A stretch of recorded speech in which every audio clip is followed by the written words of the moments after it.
everybody, and first of all, thanks to the organizers for inviting me. My name is Ol'ga Gyárfášová, so I was working with the Institute for Public Affairs, which is a public policy think tank based in Bratislava. Now, most of my activities are related to the Comenius University and teaching the students. So I've entitled my presentation a plaidoyer, a plea for diversity, although I will talk also about not such optimistic view, and I will talk also about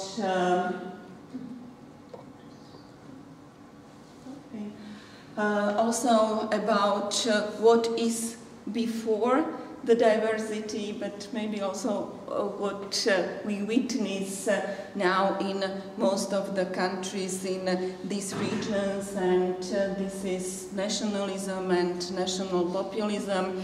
I will focus on Slovakia, but I think that the Slovak example could be generalized also to other countries in the region. But let me start with saying a personal story, which maybe will also explain a little bit the title I've chosen. I was born in 1950s in Bratislava, Požoň, Pressburg. So my grandfather came from Austria, from Styria, and his only language, or his mother tongue, was German, then Hungarian, Slovak language was just the third one. The grandfather of my husband, Gyárfás Ferenc, was an orvos, physician in Trebišov, and he never learned Slovak, so his language was only Hungarian. The parents of my mother-in-law died in Holocaust. So you can say that this is a story like thousands of other family stories here in the region. But the point is that my generation, which grew up in communist era, so simply lost this diversity, so this continuity of cultural diversity, of multilingualism, of sharing the legacy of the region was simply broken, and so we lost this added value of Central Europe.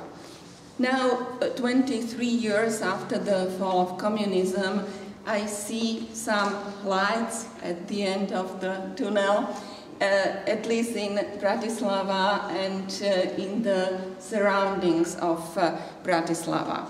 I started to learn Hungarian because my daughter-in-law is Hungarian, so I'm trying to learn the language she speaks as the mother tongue. But not only that, so my Hungarian teacher had to start learn German because she moved from Bratislava to Hainburg, which is 10 kilometers behind the border. And many people in Slovakia, or at least in Bratislava, are starting to learn Hungarian because they moved to Rijeka. So again, to a few kilometers behind the border.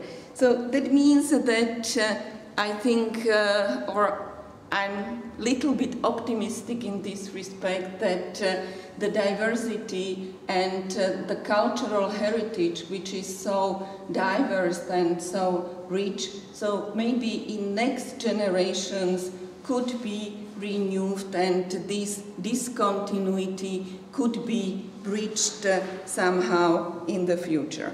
But in the meantime, so we have to face some other problems, and the problems when, and this is what I see as the one of the biggest problems is the political instrumentalization of minority issues and of national issues. So here are my topics, and so I will start with asking the question, so why did we face such huge eruption of nationalism after the fall of Iron Curtain, or after the fall of communism, when metaphorically we can say that this dish cover was opened and all the specters and problems came out and simply influenced or had huge effects on the transition process in many countries. So we can look or we can take different categorizations. So I think that these three groups, three clusters of reasons are the most important. The economic, because this economic dislocation, the economic frustration, and the winners and losers dichotomy, which came with the capitalistic order of free market economy, so contributed very much to nationalism and to instrumentalization of minorities issues.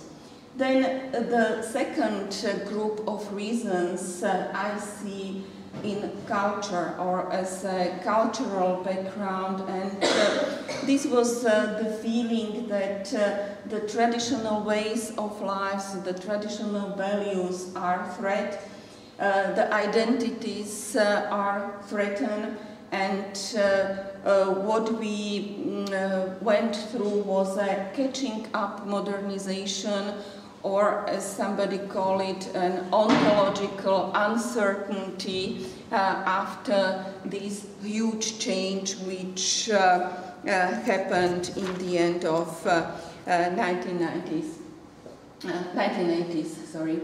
And finally, the political reasons that this technocratic and remote nature of government so was not, or what came afterwards, so after the upheavals and the demonstrations in the streets, so was not charismatic politics, so it was more technocratic politics, so these were not the warm concepts, so but very technocratic politics.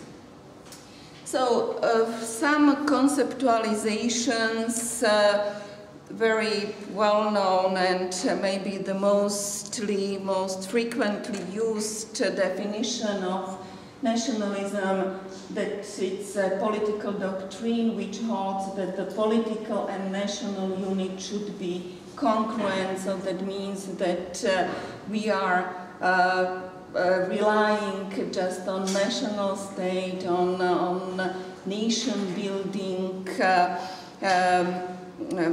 majoritarian ethnicity, and then the minority do not have such rights within these national states. What we witnessed, especially in Slovakia, could be called national populism. So nationalism and populism, I think that they are very close bedfellows, or they fit very well together, and so we can ask why. So maybe it's not so important to go more deeper in this conceptualization, but what's my position is that really populism is something what we can call a thin ideology, that means it's something what could be or has to be connected with a thicker ideologies, and it's very often nationalism. Of course, we could see also other phases of populism, but I think that the most widespread in the region was the national populism, and with the essence being based on exclusion and not inclusion. So putting and saying very clearly who are the we and who are they, and setting a very clear line between these. So, and one quote for another political scientist, that this congruence between the ethnic and political is something what is in the core of this national populism, which substitutes people with nation or ethnic group. So populism is defined as something what is constituting two groups, two homogeneous groups which are standing against each other, and these are we people on the one side, and they, the corrupted or other characterized political elite. Here we have it the same with the nation or the ethnic group. Now, very briefly, so what were the structure? What were the conditions for Slovakia to witness such an eruption of national populism? Okay, so each country has some specific conditions, whereas there are also some which are more general and more in common. For Slovakia, these were structural factors. So I think it was mentioned also yesterday that Slovakia is one of the most ethnically heterogeneous countries within Visegrad 4. Yes, so I'm not talking about, for example, Romania, Bulgaria. So with having something between 15 and 20% of ethnic minorities, the largest is the Hungarian minority, you know it definitely. But it's not only ethnical heterogeneity, it's also a confession heterogeneity, whereas the Catholic denomination is the dominant, but there are also the others. Then we can, among these contextual factors specific for Slovakia, we can mention also the historical legacies going back in the history of 20th century, so Slovakia being a part of other entities, having just one independent state, and this was the wartime Slovak state, and then of course the recent Slovak Republic after 1993, but this feeling to be a part of entities or being ruled from other places than those within Slovakia also played a very important role in acceleration of national populism. And finally, the transition model, so that Slovakia went through this triple transition, as Klaus often named it, so that means it was not only the political one, not only the economic one, but the third one as the nation-state building process, and identity-based politics was something very important. So maybe this is the interesting conceptualization made by Kevin Krause, American political scientist who is an expert on Slovakia and other countries in the region. So, to realize that there is not just one nationalism, and I think that we really should use the plural of nationalisms and taking the different forms of this ideology. And here, so we have these 6 categories. So the peripheral nationalism against a domestic majority. So this was still within the Czechoslovak Federation. So this was directed against the Czechs. Then peripheral nationalism against regional and global institutions, the West, the European Union, the NATO. So it's something what is still with us and is taking maybe other forms, other faces than it was in 1990s. Then peripheral nationalism against a foreign state, Hungary above all. State-building nationalism against homeland minority or minorities, Hungarians and the Roma as a non-homeland minority. So, of course, it's different to have anti-Hungarian ressentiments. I mean now Hungarians as the minority within the state and against Roma. So it would be another lecture to talk about the Roma in Slovakia, following what we have heard about Romania, but I'm not prepared for this.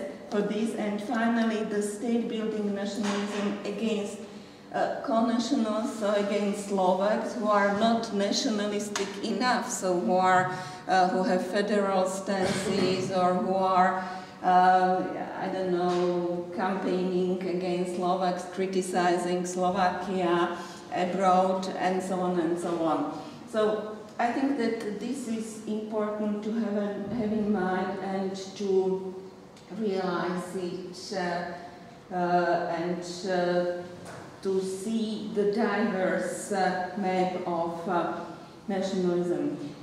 So to move a little bit, so I'm also working with the term nativism, mostly elaborated by Kasmude, and he's saying that this is even more precise for describing what's going on in this part of Europe, because this is the combination of xenophobia and nationalism. And this is this very strong us in also other meanings than the ethnic and national is. And so what I see in Slovak political instrumentalization as the peak of xenophobia, nationalism and nativism, if you want, was the campaign of the Slovak National Party, SNS, in 2010 national election. So you maybe have seen these billboards which really ethnicized the public and political discourse. So you should have in mind that this party was in a government coalition at that time, and so the way how it attacked the minority, but also the neighboring state, namely Hungary, in the official campaign. So I think that really it was something beyond what I would be able to imagine before this campaign. So just to read the translations, the first is, our children should have be secure, then our borders should remain our borders. So evoking the feeling of fear and threat was really very, very present. Then finally the third one here down, we should not have been surprised tomorrow. You see that the Slovak national colors were replaced by the Hungarian, and finally a very direct attack to the neighboring country. The neighbor should not become an enemy, depicting Hungarian enemy. Yeah?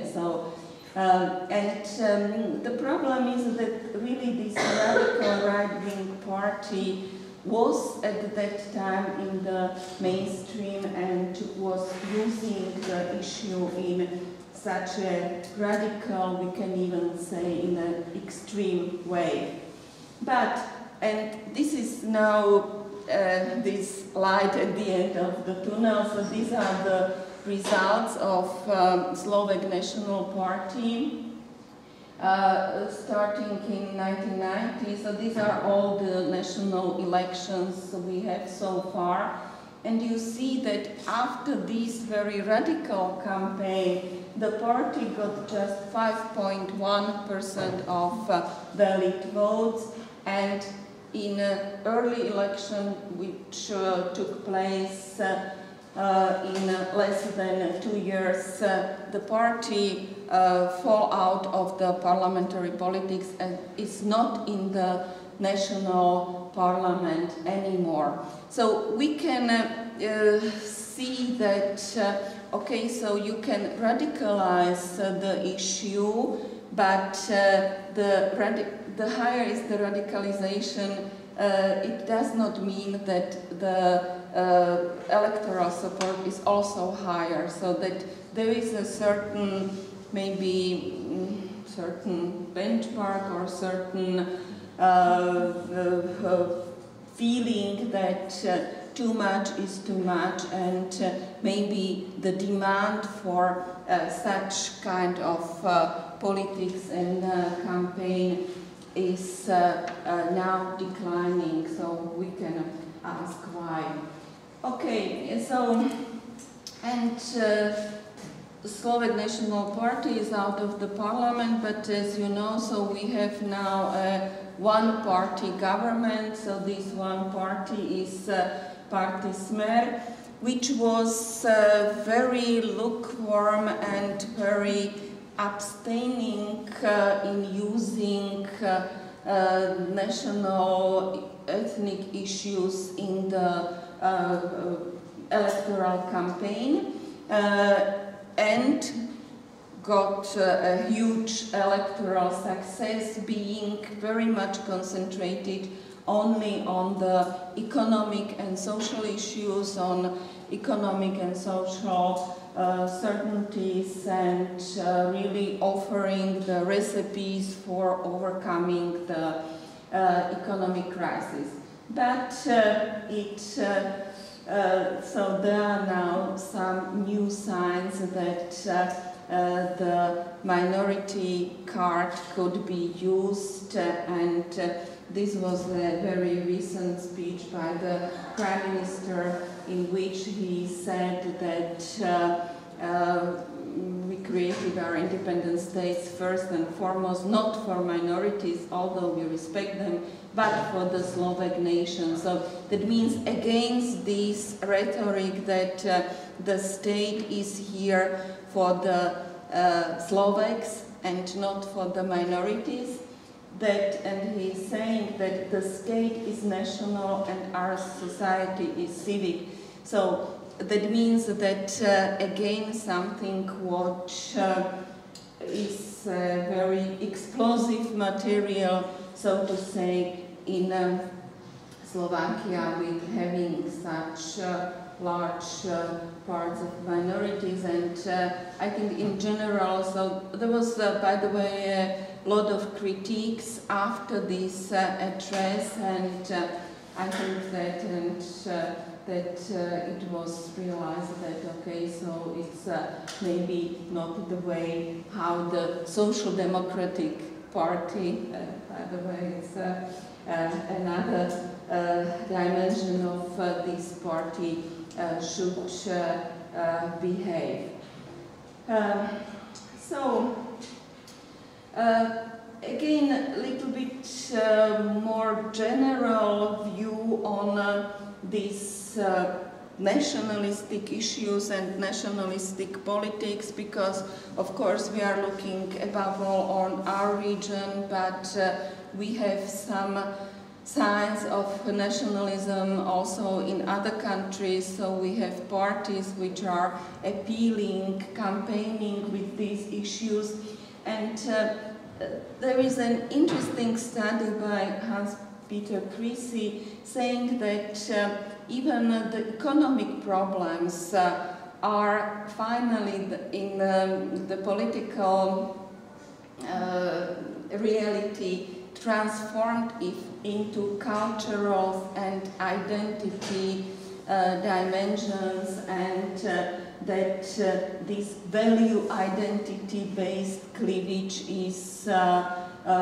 more relevant for the political competition than the economic one. And really, so if you look at also, we have the case of Austria yesterday, but also Netherlands or other countries. So we see that also the new parties are not coming with the new economic or social agenda, but they are coming with new identity, value-based, minority agenda, and so on and so on. And so this is more efficient and successful for the political addressing and political appeals.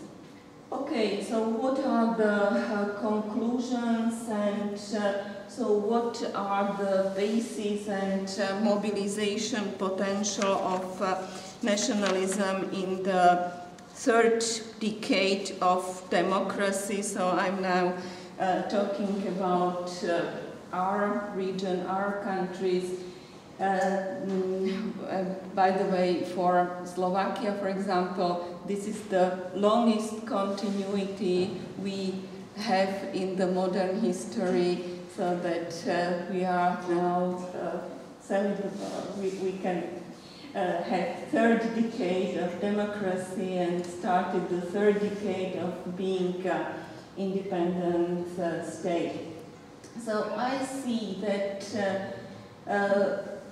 in Slovakia above all, that we have this nationalism now without authoritarianism, so it's not Mečiar anymore, so it's maybe a milde sorte or middle nationalism, an efficient blend of nationalism and social demagogy, so this is what is Smer using. Also, I see a weaker demand for this nationalistic agenda, so you saw the case of Slovak National Party. But what we see are the new targets of this nativism. These are above all Roma in Slovakia, migrants in general, not in Slovakia because we do have less than 1% migrants so far, so a very, very low share. Muslims in particular in other countries. Then also appeals against other than ethnic minorities, so be it sexual minorities, cultural minorities, and other.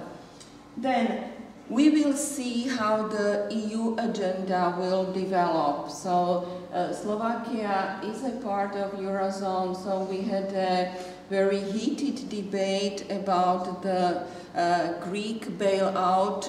Should we participate, should we not? Should we support the lazy Greeks, and why should we support them? They are richer than we are. So all these rhetorical games, which the patterns are known also from other issues, but they are again and again used. So that means it's really a question if this sleeping giant will wake up and will be more present also in the domestic political debate.